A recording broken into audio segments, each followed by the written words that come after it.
Welcome to the Feel Better, Be Better show. Today, Kate and Nevada will answer your questions and introduce new topics designed to help feel better and be better. These are raw conversations, but they will make a difference. Yep. Let's see here. We talk about the joys and all the gratitude and all the awesomeness that comes from managing people. I love it when you do intros. I know. They're so awesome, aren't they? I get into like my salesy voice person thing. Yeah. No, we go over some of the trials and tribulations, some of the craziness on why maybe our setup isn't right for getting the managers we want. Maybe some reasons why maybe the managers that you've dealt with in your life aren't very good. Of course, we had to take it into sports world. That's how we roll. Yeah. So all overlaps. Yeah. Okay. We can always pull it back into sports, can't we? Mm-hmm. All right. Well, enjoy the show. I was reading this article the other day, and it was talking about how basically like managers and how we develop them in businesses are like set up to fail, and that kind of puts us in why we're, I don't know, in the corporate world that we're in right now, where it seems like there's very low engagement. There's, most people, despise their work. I can't remember what the latest numbers were, but it was like something like 60% of people are looking for a new job. Mm-hmm. And of course, everything you ever read, it's always, more money or whatever, but then everybody, later on you find out it had nothing to do with money. So, but the article is really interesting because it talks about how the way we kind of structure how you progress into manager. Means like, so you come into a job, you're new, you got to learn, somebody shows you how to do it, right? The good ones, are the ones that kind of get recognized. They're kind of the ones that's next for promotion. But usually the people that are good doing those kind of more entry level scenarios come in, they usually get there because they're really good at that. Mm-hmm. Not necessarily really good at, running a team, managing, any of that kind of stuff or whatever. Sure, it's a whole different skill set. Yeah, it's really different. I mean, in a lot of companies and stuff too, it's almost like the ones that are really good at that role are really good at like almost being better than their peers and the people around them. Mm-hmm. But when you get into a manager role, your job is to make the other people around you better. It's almost opposite. Yeah, some of the best managers I've ever had are people who are not necessarily the best or know the most about the role that they're managing over. Yeah. Is the people that can bring in the right people to do that job and like create the environment for them to have everything they need and know enough about what needs to be done, but they don't have to be the best at it. Mm. Well, it kind of reminds me of here and the stuff that you do. I'm like, I know we've talked about you doing it, but if I had to do it, it would be a serious hot mess. That's very flattering. We know that's not necessarily true. If you were actually in here doing it, you'd be just fine. But yes, I do do a lot of stuff. Oh yes, I'm sure I would easily learn Kajabi in a heartbeat. It's not that hard. Yeah, exactly. You'd be fine. Like I said, it would be a hot mess. I didn't say it would be like a total tragedy, but it would be a hot mess. Mm-hmm. It wouldn't be a very pretty transition. And somebody could say that's something I need to fix, or I should know every piece of my business. I think, we talked about Michelle too a little bit, how everybody's just like, you need to be at your business all the time doing all the stuff. But when you're thinking of like a managerial setup, that's just a bad setup. It's almost guaranteed to fail. Mm-hmm. I think one of the ones I hear all the time too is managers and owners talk about all the time they can't find good workers. But a lot of times if you flip around on them, like, would you do that job? No, I wouldn't.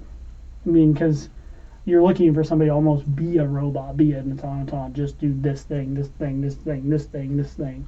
Well, and if you have to be there all the time, then you're basically putting yourself in a situation, whether you want to or not, but you have to micromanage your people. Because you can't ever step away. You have to be there to have your hand in everything, to see how everything's going all the time. You're not giving anybody any trust or flexibility to do anything and believe that they can handle it. Even if they're going to make a mistake, like that's part of it. But, yeah, your expertise becomes the weak point. Yeah. Some of the best training, people who I've trained were people that it's like, okay, you're off to go do this part on your own now. Like, if you have questions, come find me, or something comes up, we'll fix it or whatever, but it's not It's not because I'm standing over their shoulder telling them how to do stuff, because then they don't learn anything. It's funny, we always, even I talk about it, that training's an art, not a science. Mm-hmm. But I actually kind of have a science that I do on it. I mean, I've had people say I'm pretty good at training. I don't know. I mean, I'm sure I trained myself for something, but I don't remember it. But for me, it's easy. I show them once. I over the shoulder them doing it once, and then after that, I have them do it on their own, and I review it. And then I go from that stage. I kind of go on whatever would need to be next. Mm-hmm. How many more times do I need to stand over them? How many more times do they need to review it? Do I need to review it? And just how complicated is the task? Well, it's just how well they take it. I mean, I've seen people struggle with some of the more simple ones. I mean, it just doesn't gel with them. They just don't get it. Mm-hmm. So I mean, sometimes you have to keep coming back. But I've seen managers just almost break down from that. Like I showed it to you, or something like that, or follow the instructions or something. They haven't even read the instructions in years. Maybe a completely different process or something or whatever. Mm-hmm. So I mean, they always talk about art or science on that one, but I think there's a little bit of science with a little bit of subtlety in there. And then the biggest one, at least in my opinion, is that you got to be acceptable that if you're putting somebody new in there, that they're gonna mess up. Mm-hmm. It's probably the hardest thing, especially. I mean, everybody's a major client. They should be, So I mean, if you mess up on somebody, it's going to be a huge tragedy. If you mess up on a process that makes everybody have to redo their work, it's going to be a big tragedy. But I think I kind of always, I've had them in work where somebody I trained didn't get it right, and was it a mess? Sure. But I mean, every time they came to me and asked me what went wrong, I was like, nothing. They're new. Mm-hmm. Yeah, I'm sure you messed up when you were new. Mm-hmm. I mean, how else are they going to learn? Well, why did you tell them that? Well, I didn't think of it. Yeah.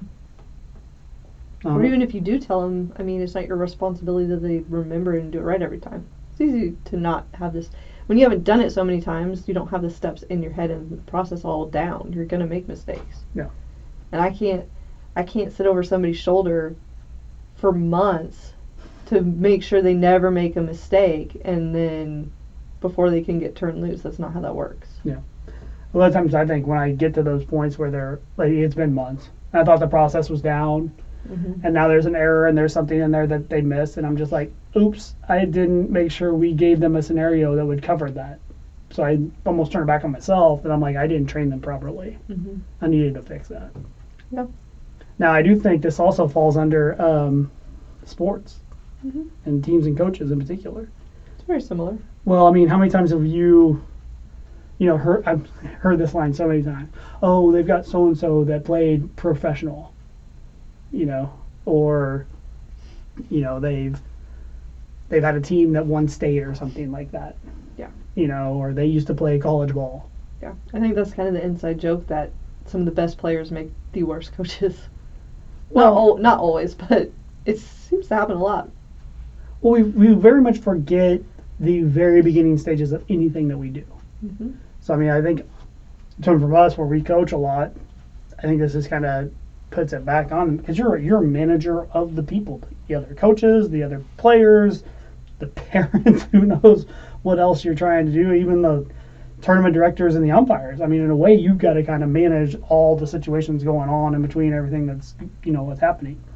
So, what I always felt, especially on coaching in particular, the really good players, the ones that did well, they may not even remember half of the beginning stages of what they did. Or it's so natural. A lot of those, I mean, they're not saying that they don't have to work at it, but when something comes naturally to you, it's harder to break it down and teach it to someone else. Like, I feel like being a player that I was very naturally athletic, but I had to really work at the craft of softball to be good enough to go to play in college. And I was never this all-star on the team. I was solid, and I think because of that and having to work through and think through every scenario made me better equipped to coach than if I'd just naturally been good at the sport. Yeah, well, I mean, I think we talked a little bit. I mean, myself. I mean, I didn't go near as far as you did. I had some physical issues. I mean, my site in particular that had a very complicated prescription. We just didn't have the technology at that time to really correct that in a way that worked. But that meant I had to get really good at all the little things. Mm-hmm. I had to learn how to do them quite detailed of no, I got to fix this. I got to make this simple. I got to pull this back because I have to make it as simple as possible for me to be remotely as successful as some of the other kids. That's what it kind of allows me to kind of look at something and go, oh, we got to correct this. Because I had to really perfect those little things. Couldn't just come in and just be amazing and stuff. And that's kind of a catch-all on some of those people. I mean, we see them being amazing when they're young and stuff like that, and we kind of think that they're just great. Well, they probably had to work at it too. But by the time they get up there, they've forgotten that stuff they learned when they were 10 years, 8 years old, when it was a problem. Yeah. So I think of that one kind of, again, comes back to almost the thing we look for in coaches. They played college ball or played professional. That might be a bad, I don't want to say bad, but it might not be the best stick of how to measure who you're going to. You still need to look at them and see, are they able to break down the fundamentals? Are they able to communicate with players? Are they able to rally everybody together? I mean, it's really easy when you've played at a high level to come in and expect, younger kids to have the right mentality or know how to do certain things. It's like, well, how do you not know how to do that? I mean, you have to show them how. You have to teach them how. You have to explain every situation to them. You have to sometimes, like, for example, our tournament this weekend, we were really good at playing good enough to turn around and let the game be lost. I mean, there's certain things a lot of players aren't naturally just able to come out and have a winning spirit or winning, I'm going to come out and, step on them and finish this game, It's really easy to just let that go. And so it's hard when you've played so long that you've got that, you've developed that, to go back and be like, okay, now I have to teach those skills to people too. Mm-hmm. Well, I mean, same thing on the tournament we had today. I mean, we're sitting there pre-games, we're sitting there and, trying to take care of stuff that was a problem in the previous one, and everything was amazing. Then you hit the game, no. It's like we literally didn't just cover that. And, I mean, as a coach, we talked about it. I mean, I almost feel like somebody's going why didn't you teach them how to catch the ball? You're like, no, we just literally worked on it and everybody was great. I didn't even have anything to teach them. They were doing it awesome. And then the pressures in the game and everything gets going and and they mess something up and you're just like, I can't even fault them. I know they know how they're doing it. It's more of the pressure.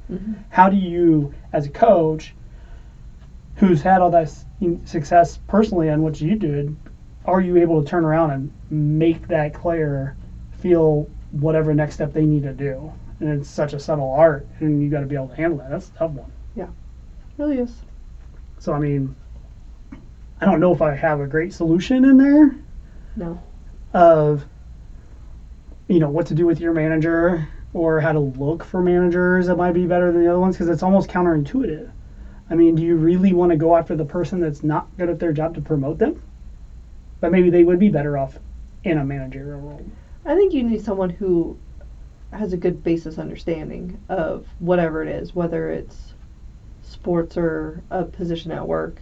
And I think you really need to look for someone who's a good communicator and has good relationships and makes people feel like they're important and able to do stuff and safe to come to you if they do mess up. Because that seems to be the biggest thing. Because I noticed, I've been in several positions where I've gone on to be like a manager or a trainer or whatever, and fortunately been complimented enough by several people that it was like, no, you're really good at explaining things to me in a way that makes sense and then letting me do it and figure it out. And so I think you need someone who has a base knowledge to be able to explain why we're doing what we're doing, but has the ability to step back and let the person do it. That's hard to determine in a person. Unless you get them in there, like my job before this, I had a boss above me, so I was not in charge, but let me work on training with people, and as I showed that I was good at it, got to do it more, and probably would have moved into a manager position. But, I mean, you have to play with it with people in your department and see who has that skill, and then I've known people who are really great but don't have the patience to sit down and actually train people and not get frustrated with them. Well, and accept those problems when they arise. Mm-hmm. I mean, I've always said, I mean, like my role in particular, doing accounting and stuff and everything like that. One of the previous guys I worked with that wasn't in accounting, but he had a similar job. When everything's working right for us and everything's, just we're processing bills, we're processing, invoices, and they're collecting, and everything's just working, all the jobs that I would do, my role's kind of easy because it's working. Mm-hmm. The only time you're going to see me running around, super busy, got all these things going on is when things are not working, when there's problems. Because other than that, it should just be this well-oiled machine that's just working. And of course, it always makes, I don't think I've ever had a boss that didn't get mad about the fact that most of the time I had plenty of time to do other things. Until I left. And then they were like, usually wanted me back. And don't get me wrong, I mean, most of them wanted me to stay. But I mean, a lot of times it was like they didn't realize I was doing all these things. And I'm like, well, it really wasn't. I was just making sure they were doing it. Mm-hmm. And so, how do you see that in sports or in your workplace? What is that right person to lead that group? Yeah. That's a tough one. And I really wish I had a great answer. I really don't.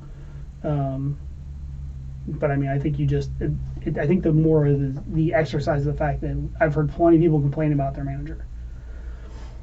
You just don't know what pressures they may be getting. I mean, 9 times out of 10, I mean, so you're as a manager, you're being brought this thing that you're like, yeah, I really don't think we should do this. I really think we should do it like this. Mm-hmm. And well, that's what we're going to do. And so you're almost forced into, I got to do this thing. Well, I don't want to go to my team members and be like, hey, I think this is totally wrong. We're going to do it anyway. I think Jocko had one, he talked about it a couple times where they had to do whatever task that they thought was completely medial and there's something they shouldn't be doing, or whatever. And he was more like, well, let's just do it really good because that's obviously what they want. And they thrived like that. And so he was just really good, almost going like, I think it's dumb too, but they like it, and our job is to make sure they're happy. Mm-hmm. And then I'm sure you can think of multiple times where like you had a manager that was like, why are we doing this? This is kind of dumb or something or whatever. It doesn't feel like it's right that we should be doing this. And then later on you found out like they didn't really believe in it either. Mm-hmm. Yeah. Managing people is not easy. No. It's each person is you want to create them to where they can think independent, but yet you also want them to think almost like you, which is real. Which is again, that's a counterintuitive. Those are competing. What's the right word I'm looking for? Competing mindsets. Yeah. In itself. So I mean that's it's pretty wild. Yep. Any other tales of the managing world that you want to get into? Any? No. I don't think so.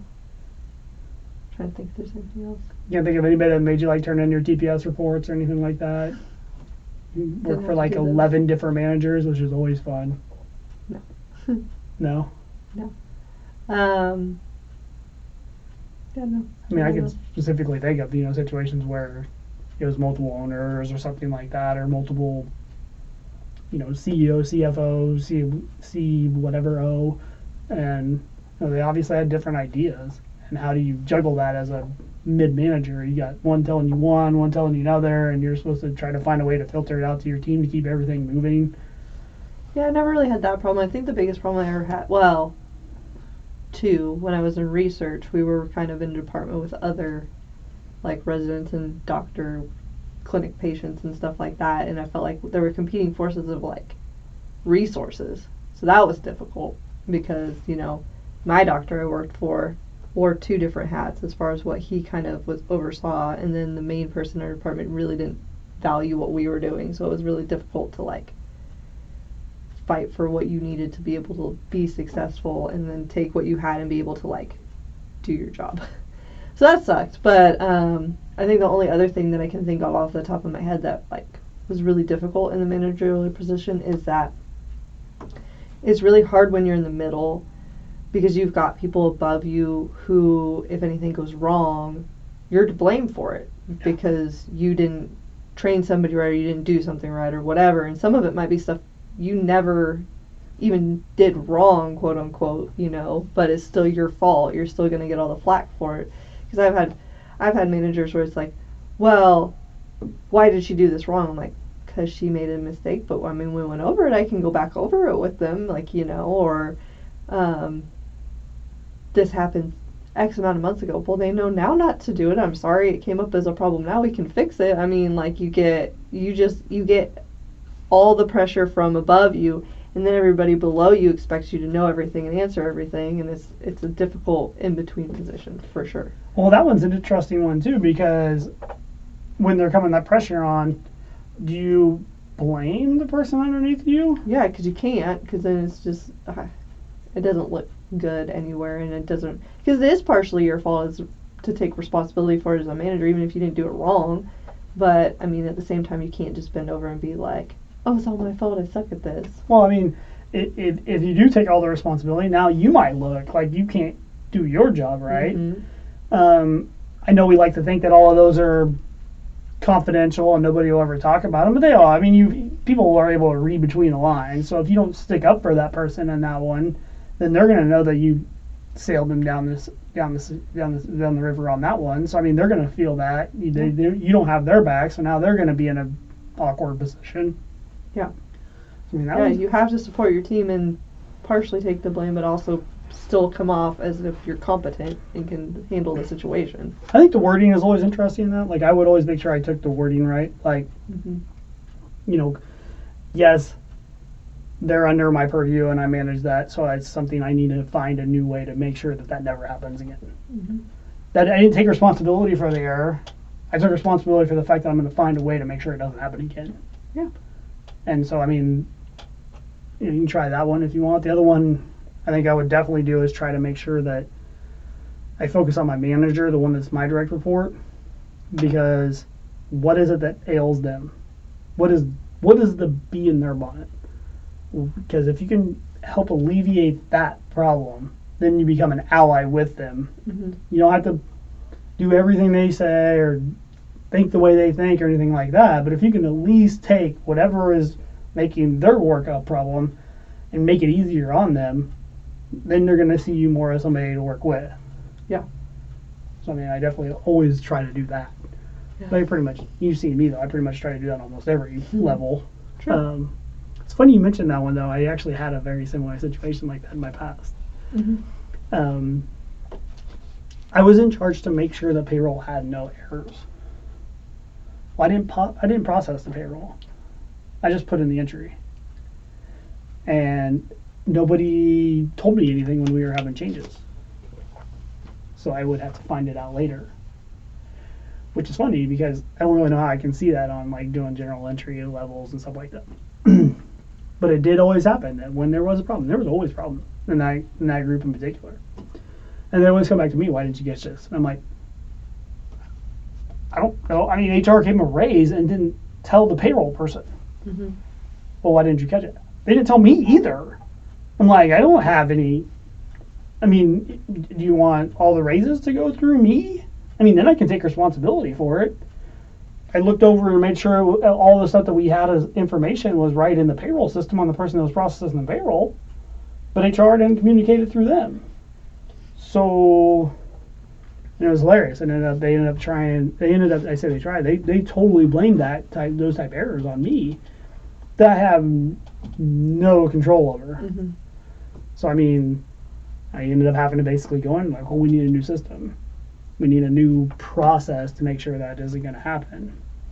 And they didn't want to change it. But, you end up just having to be the scapegoat in that one, which is never, and again, that's when, as my manager should have been looking out for that scenario.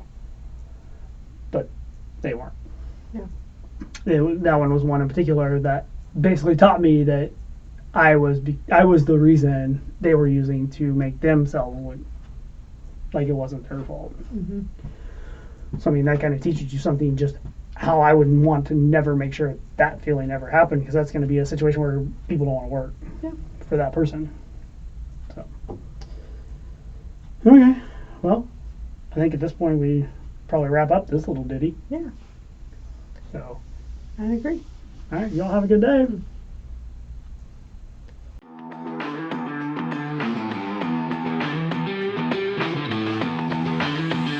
Thank you for watching Kate and Nevada. Hope you've enjoyed this show and found it useful and empowering. If you have any questions or comments, please contact them at kinetics.com. That's KNETICX.com. They're on Facebook, Instagram, and TikTok as well. And please write a review of the show. Kate and Nevada appreciate hearing the feedback, and they welcome your reviews, and your word of mouth will help others learn how to feel better and be better.